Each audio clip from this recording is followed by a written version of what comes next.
You have just met the perfect guy, or you met the perfect gal, and there is potential that this relationship is more than just a date, but it is potentially going to move toward the altar where you could live your entire lives together.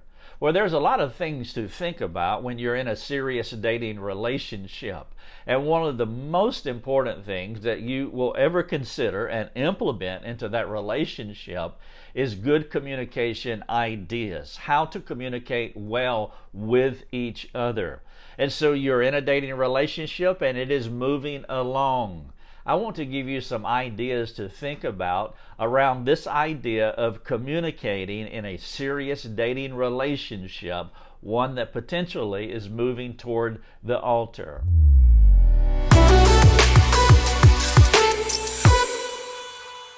Hello everyone, Rick Thomas here. We're helping people live effective lives. We're talking about communication in a serious dating relationship. Now, there is no book for this. You say, well, there's all kinds of communication books. There's probably a zillion of them.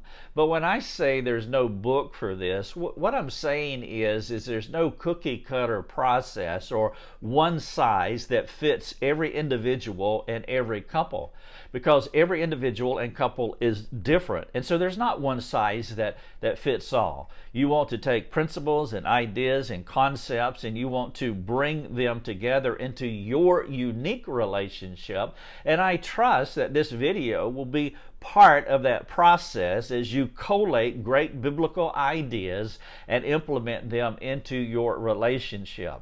All right, you found the perfect guy. You found the perfect gal.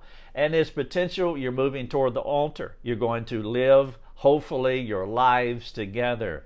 Well, communication is a big piece of it. You probably already know that in all relationships that they go in a bad direction, typically communication or a communication breakdown or communication problems, well, that's a part of what's going on in their lives, and it's why they are not getting along well. And so on your first date, this is the first time you've met the person or the first time you're going out officially, even though you may have met them previously. One of the things you don't want to do is to divulge all of your horrificness, all the bad things in your life or everything that you've ever thought, because you don't know the other person. You want to make sure that the relationship is moving along first of all, and so you're spending adequate time together. You also want to communicate in an appropriate way, and so on the first date you would not divulge everything there is to know about you, especially the bad stuff. But think about it this way. Let's say that you've been married for 50 years. Well, the goal in communication from the first time you meet to 50 years into marriage, they're going to know virtually everything there is to know about you. And so you want to think about the process to get to this assimilated relationship where you are truly one flesh. It doesn't happen on the first date. And so one of the key ideas is that if the relationship is serious and you do see it potentially going to the altar, you do want to pick up speed on revealing more and more of yourselves to each other. Now, there is a lot involved there. Both people in the relationship must be mature enough to be able to steward each other's truth, to be able to handle the truth about you, and you be able to handle the truth about them. And so that's a wisdom discernment issue. Perhaps you may want to talk to someone about that, because this can be a huge problem initially in the relationship. But there are several things that happen when you're pressing into being transparent and being honest with each other. In fact, in this video, I want to share with you 3 good outcomes when you really have a desire to communicate well in your relationship. And it truly does. It sets the stage for what this 50-year marriage could be like in your future. The first thing that it sets the stage, or the first piece that I want to communicate to you, is that you're giving the other person more to think about as far as the kind of person that you are. Now again, keep appropriateness in view here. But this is the same for any relationship that you have, whether it's a dating marriage relationship or just a friendship between the same genders, for example. When you meet someone, you want to grow a depth of maturity. Therefore, in order to do that, you can't do that without revealing more and more of yourself to the other person. You trust them, you give them more about you to think about. Let's take the extreme opposite of this. The worst case of this is that you marry someone and you don't know virtually anything about them, or you don't know some significant things. Let me give you two illustrations of this. Suppose that you married someone and then you find out later in the marriage about sexual relationships or an abortion, or the person was in jail. I was in jail when I was 15 years old. I didn't tell my wife that after we were married. As we moved along in the dating relationship, I revealed more and more of my horrificness with her because I didn't want to surprise her, quite honestly. I wanted her to be able to make an informed decision on the kind of person that she was going to connect with for the rest of our lives together. And so when it gets to that place in the relationship, you want to make sure that you do reveal more and more, or what you could, and this has happened, by the way, you wake up on your honeymoon or sometimes shortly thereafter and you begin to find out information, and perhaps some of you have already thought this because it's happened to you, and it's like, why didn't you tell me this? This changes things. And so there's two ditches here. You say too much at inappropriate times or the wrong point in the relationship. Well, you don't want to do that, but then you don't say things that you really do need to say. Now, if you need help in trying to discern that, you want to ask someone. But point number one is that it allows the other person to know more about you. Now, the second thing that happens is you're setting up a trend that you want in your marriage, which is ongoing, maturing communication. You have sensed me, you've heard me say this, some version of this already in this video, is that you want to have ongoing and maturing communication. Well, when does that start? Well, it starts on the first date. You're saying a little, not a lot, and then you reveal more and more, and then as you realize that this relationship is going somewhere, you continue to do that. And so you're setting up a trend. That's the trend that you want until you're in the marriage and you really have this comprehensive communicative relationship where you can talk about virtually anything, as opposed to going the other way. Perhaps you've seen the reverse trend of this, where people meet and they just talk, and they can't get enough of talking to each other, and it's 4 o'clock in the morning and they're texting or talking on their devices, and then as the relationship goes along, now they're married and now they're saying virtually nothing to each other. And then when they're at the restaurant, when they're eating their meal together, they're both eating their meal like this with their devices in their hands because they're not talking. That is the reverse of that. And so point number one is that you are revealing more of yourself. You're being more honest and transparent with the other person. You're allowing them to be able to steward your truth. And you'll learn a lot as you begin to share yourself with others as far as their competency, their concern, their care, their ability to care for you. And they will learn similarly about you. That's an important point. Number two, you're setting up a trend that you want in your marriage, which is ongoing, maturing communication. A lack of communication, the reverse effect, is one of the biggest killers in a relationship.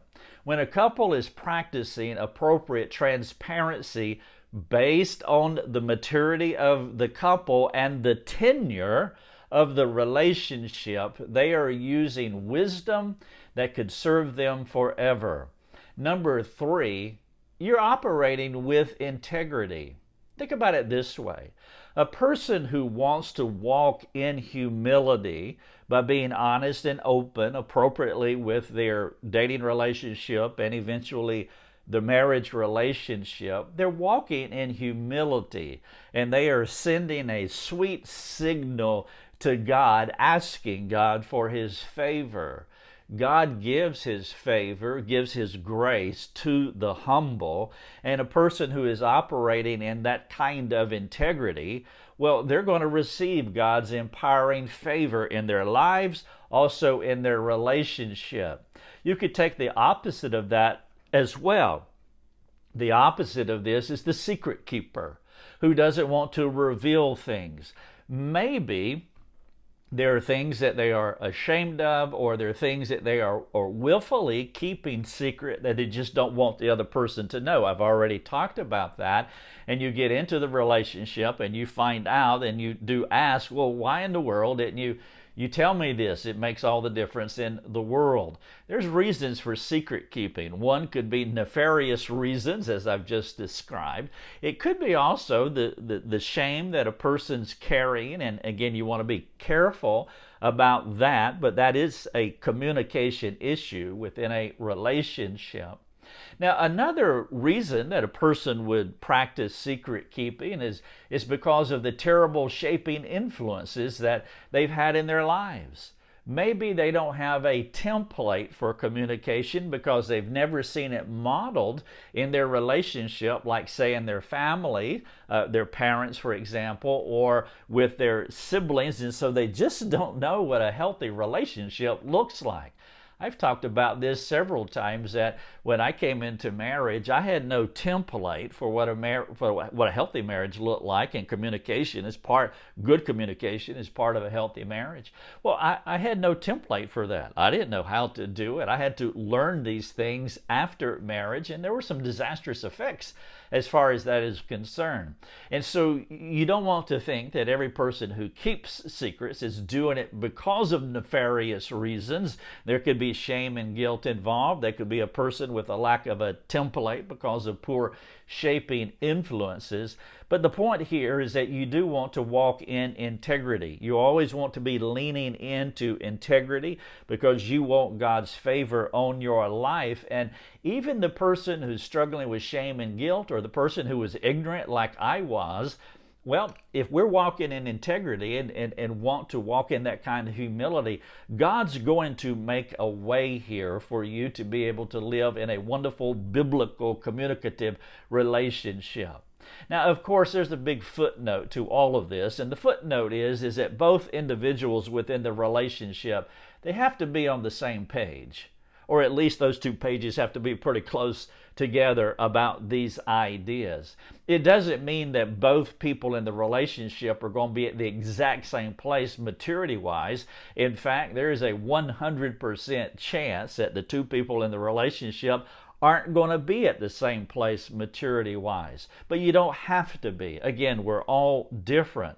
But you really do want to buy into these ideas and learn how to implement and practice them in your relationship. Maybe a better way to say it, there has to be a humble willingness to live this kind of life with another person. Now, if any of you are in a dating relationship, or you want to be in a dating relationship and you want to get serious about it, I did write a book about that, and it's called Get Ready.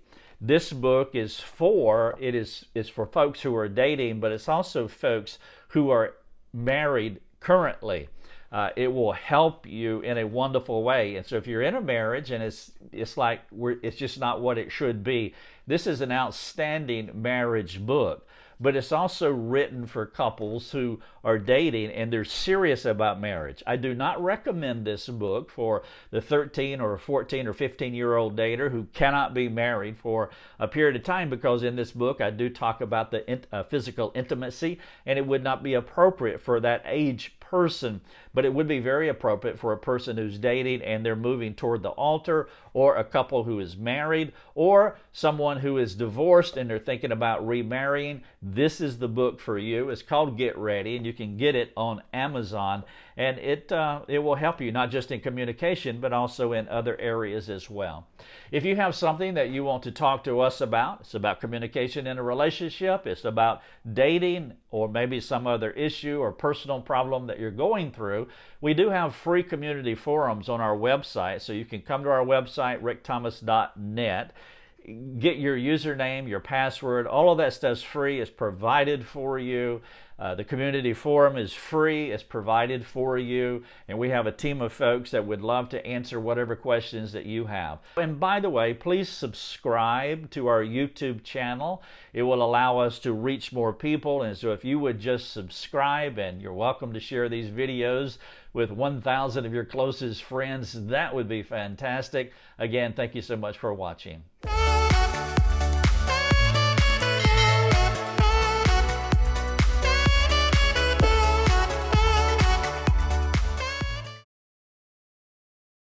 Books can be helpful, but there really isn't a okay. Benny, Mother, Lucia. No, here, please. Don't put this in the video. Now he's love you. I really had it that time. Would you get the dog, please? You did that on purpose.